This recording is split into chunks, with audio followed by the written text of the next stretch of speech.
Bonjour, M. Labo. Bonjour. Êtes-vous d'accord que nous enregistrions cet entretien pour diffuser votre intervention via nos diverses plateformes de communication dans le cadre de notre congrès virtuel LOX for Africa 2020? Oui, tout à fait.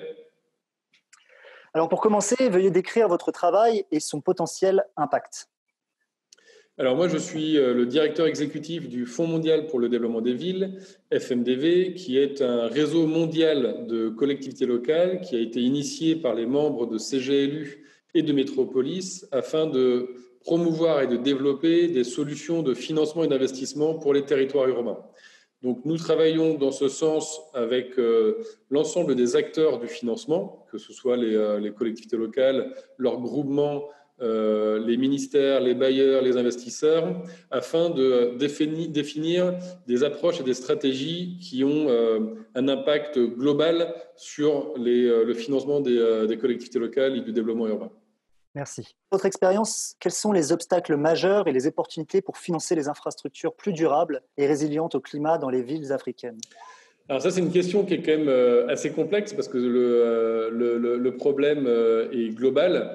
Il y a généralement, on peut dire qu'il y a une défaillance du marché dans le sens où l'ensemble des acteurs est mobilisé pour améliorer et développer ce marché du financement des collectivités locales et des infrastructures et des services urbains.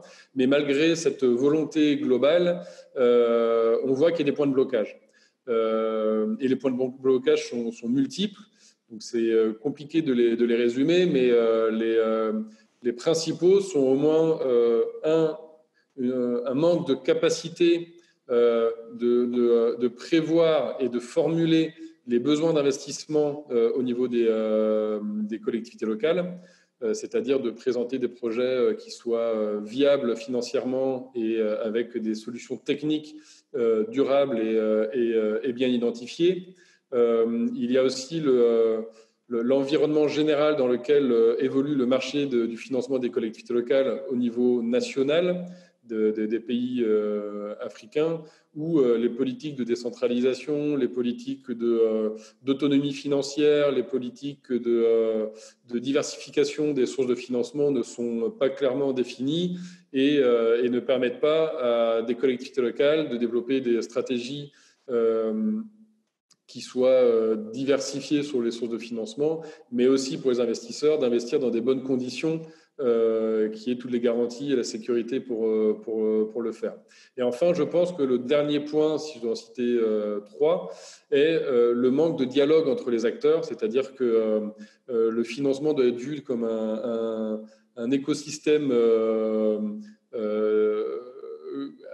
important dans lequel les acteurs doivent dialoguer et co-construire les solutions. C'est-à-dire que les collectivités locales doivent mieux discuter avec les ministères de tutelle, dont ceux des finances, pour voir quels sont les points de blocage de leur côté et comment faire sauter les verrous du financement au niveau collectivité locale.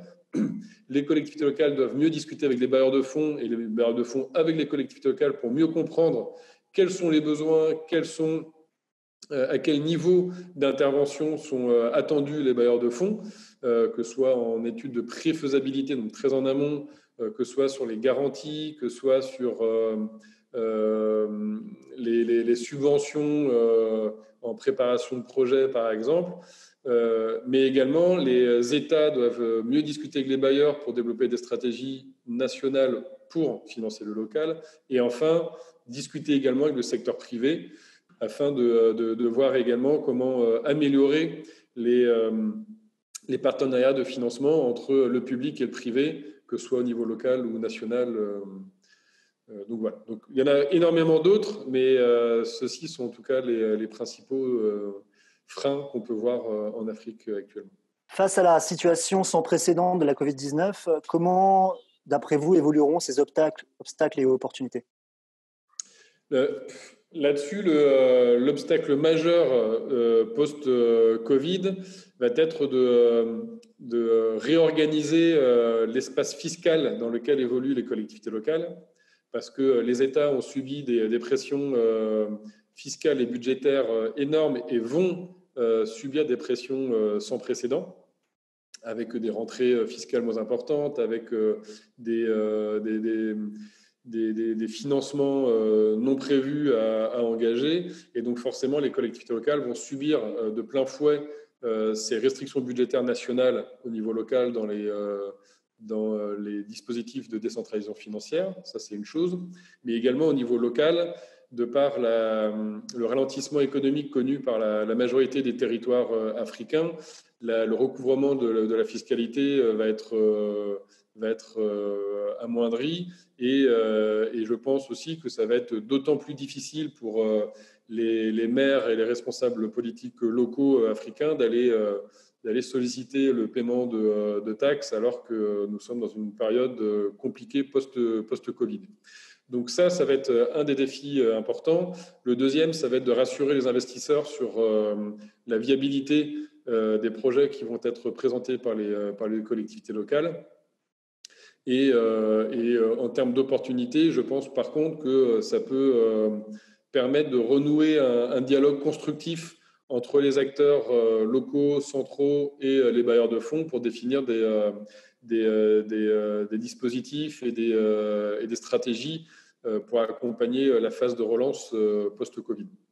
En parlant de ces dialogues multiniveaux, comment une gouvernance multiniveau améliorée peut-elle jouer le rôle de catalyseur du financement des collectivités territoriales?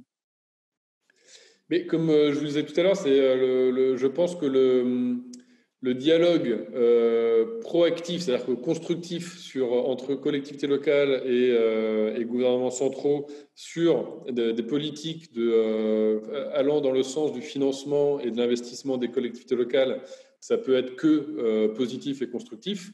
Donc cette co-construction de politiques nationales envers le financement et l'investissement en mettant les ministères et les collectivités locales et leurs associations nationales autour de table pour regarder quels sont les besoins et comment agir, ça va forcément accélérer les possibilités de débloquer des financements. Et également, nous, au FMDV, on travaille... on porte beaucoup d'importance à travailler avec les institutions nationales de financement des collectivités locales, ce qu'on appelle en anglais les Subnational Development Banks.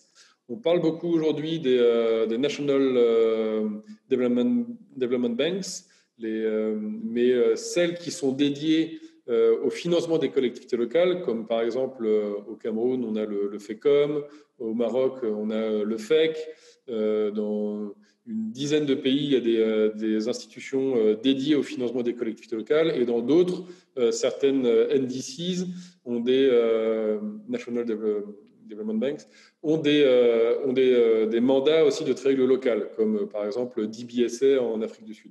Et nous, on pousse vraiment au renforcement de ces institutions de financement pour que, elles jouent le rôle de renforcement du marché du financement des collectivités locales dans leur pays. De deux, qu'elles soient des catalyseurs des financements nationaux et internationaux dédiés aux collectivités locales pour qu'elles puissent ensuite mieux canaliser les financements à l'échelle des territoires. Et de trois, qu'elles jouent aussi le rôle d'accompagnement technique au niveau des collectivités locales pour structurer des projets ou des stratégies de financement et d'investissement. Donc pour nous, ce sont des acteurs de premier plan et qui doivent jouer un rôle majeur dans la gouvernance multiniveau sur le financement des collectivités locales en Afrique. Et il y a un réseau dans ce sens qui s'appelle le réseau des institutions africaines de financement des collectivités locales, le RIAFCO, qui est présidé par le directeur général du FECOM au Cameroun et qui joue vraiment ce rôle aussi de faire mieux reconnaître ces institutions comme étant des acteurs majeurs et pour renforcer la capacité de ces acteurs à diversifier les financements et diversifier les services apportés aux collectivités locales. Et le FMDV est partenaire stratégique de ce réseau depuis sa création en 2015. Quel mécanisme financier pourrait renforcer l'égalité de genre à travers l'action climatique? Alors pour ça, je pense qu'un mécanisme dédié n'aurait pas de sens. Il y a déjà énormément d'instruments de financement qui sont en place, que ce soit au niveau national, au niveau des bailleurs bilatéraux ou des banques des MDBs, des banques multilatérales. Donc, créer un instrument n'aurait pas de sens. En revanche, je pense qu'il faut pousser à ce que les critères de sélection des financements et des investissements qui soient engagés par ces instruments existants mettent l'égalité des genres et le genre comme étant un des éléments décisionnels d'engagement des financements. Comme on a des critères ESG sur l'écologie, le social et la gouvernance, mettre vraiment en avant l'égalité du genre et le genre devrait permettre vraiment aux porteurs de projets de prendre mieux en considération cette approche et d'organiser leurs projets en intégrant cette approche centrale. Quelles sont les actions que les villes doivent entreprendre pour surmonter ces obstacles et saisir les opportunités ? Pareil, je pense que la liste est assez longue, mais je dirais de renforcer le travail en réseau avec les réseaux existants. En Afrique, il y en a plusieurs. Il y a Eclei Afrique, bien entendu, CGLU Afrique. Le FMDV est fortement présent en Afrique. Se mobiliser aussi dans les initiatives comme le Covenant of Mayor Sub-Saharan Africa. Je pense que c'est des choses sur lesquelles les maires doivent saisir l'opportunité et comprendre l'importance de ce travail en réseau qui permet de s'inspirer de ce que font les autres, mais également de porter une voix forte et unifiée auprès des interlocuteurs, que ce soit les États, les bailleurs de fonds ou le secteur privé notamment, mais également de pouvoir bénéficier de ce que ce travail en réseau peut apporter pour leur territoire à travers des programmes comme le Covenant of Mayors et autres. Ça, c'est une chose. La deuxième chose, c'est vraiment aussi d'investir sur le renforcement de capacités. C'est un point banal car il est reconnu par tout le monde, mais je pense réellement que c'est une priorité sur laquelle il faut s'engager. Et ce n'est pas que parler de formation du personnel existant, mais c'est aussi de créer des propositions au niveau des universités, au niveau des cycles de formation continue pour renforcer justement les capacités des métiers de la ville en général. Donc, au-delà des formations, c'est aussi que les villes demandent à ce que les États et notamment les ministères de l'Éducation reconnaissent que les métiers de la ville ont une importance spécifique et de créer des cycles de formation qui vont dans ce sens-là. Parce que ça crée des générations, ça intéresse déjà les jeunes générations à ces métiers-là.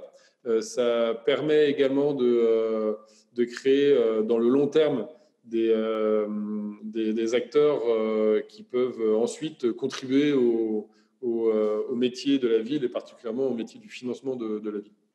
Maintenant, prenons une autre perspective. Quelles actions les autres acteurs tels que les gouvernements nationaux, les banques, les investisseurs institutionnels et les bailleurs de fonds internationaux doivent-ils entreprendre pour aider les villes à financer des infrastructures plus résilientes au changement climatique ? Mais là-dessus, comme je disais tout à l'heure, je pense qu'il y a une défaillance de marché, c'est-à-dire que le marché ne fonctionne pas bien. Donc, à mon avis, il faut aussi se remettre en question sur qu'est-ce qui ne marche pas et pourquoi, alors que d'un côté, les projets d'infrastructure sont là, c'est-à-dire qu'on ne peut pas trouver un maire qui n'ait pas une dizaine de projets d'infrastructure à présenter. Je mets au défi en tout cas quelqu'un de me trouver un maire qui n'est pas que dans cet aspect-là. Deux, les ressources sont existantes, c'est-à-dire qu'il y a une multitude de dispositifs financiers, de fonds d'investissement, de fonds de préparation de projets qui existent, mais qui sont tous en sous-décaissement, c'est-à-dire que les financements n'arrivent pas à être engagés pour la nature de ce pourquoi ils ont été créés. Donc on voit qu'il y a à la fois la demande et l'offre qui sont là, mais en même temps, elles ne se connectent pas. Donc, ce que nous, on prône en tout cas, c'est de tenter de se mettre ensemble, de réfléchir à pourquoi ça ne va pas. Les solutions, enfin les problématiques, j'en ai parlé tout à l'heure et elles sont connues de tous, mais c'est de comment Sur cette base-là, on tente de changer de paradigme sur l'approche du financement des infrastructures locales dans le long terme. C'est-à-dire déjà, à mon sens, c'est de ne pas faire que une approche projet. C'est-à-dire que l'ensemble de ces dispositifs aujourd'hui visent à financer des projets. Mais compte tenu de l'urgence et de l'importance des besoins, financer ne serait-ce que 150 projets urbains en Afrique, ce qui n'existe pas, on est loin de ces chiffres-là, ça n'a rien de transformatif. Toutes les villes secondaires qui ont des projets, tous les besoins des territoires ne seront pas résolus par rapport à un investissement par projet. Or, si on arrive à avoir une approche nationale sur des stratégies qui permettent aux ministères, aux collectivités locales et leurs associations, aux bailleurs de fonds et au secteur privé de co-construire ensemble des programmations qui permettent de voir dans le long terme quels sont les besoins et comment on y répond. C'est ce sur quoi, en tout cas, le FMDV travaille, avec plusieurs ministères et plusieurs bailleurs de fonds, et qui permettrait à la fois de faire un dialogue politique pour faire sauter les verrous politique du financement à l'échelle locale, de faire du renforcement de capacité pour permettre aux collectivités locales et l'ensemble des acteurs de structurer des projets qui soient finançables et viables dans le long terme, et de 3, d'accompagner des projets individuels, mais qui soient des projets démonstratifs pour qu'on démontre la possibilité de le faire à plus grandes échelles. Et donc ça, pour moi, en tout cas, c'est une des priorités, c'est arrêtons de faire de l'individuel si ce n'est pas pour réfléchir à comment transformer l'essai et par des projets individuels, démontrer qu'on peut avancer d'une certaine manière sur le financement de projets. Je vous remercie, Jean-François Abault. Merci. C'était vraiment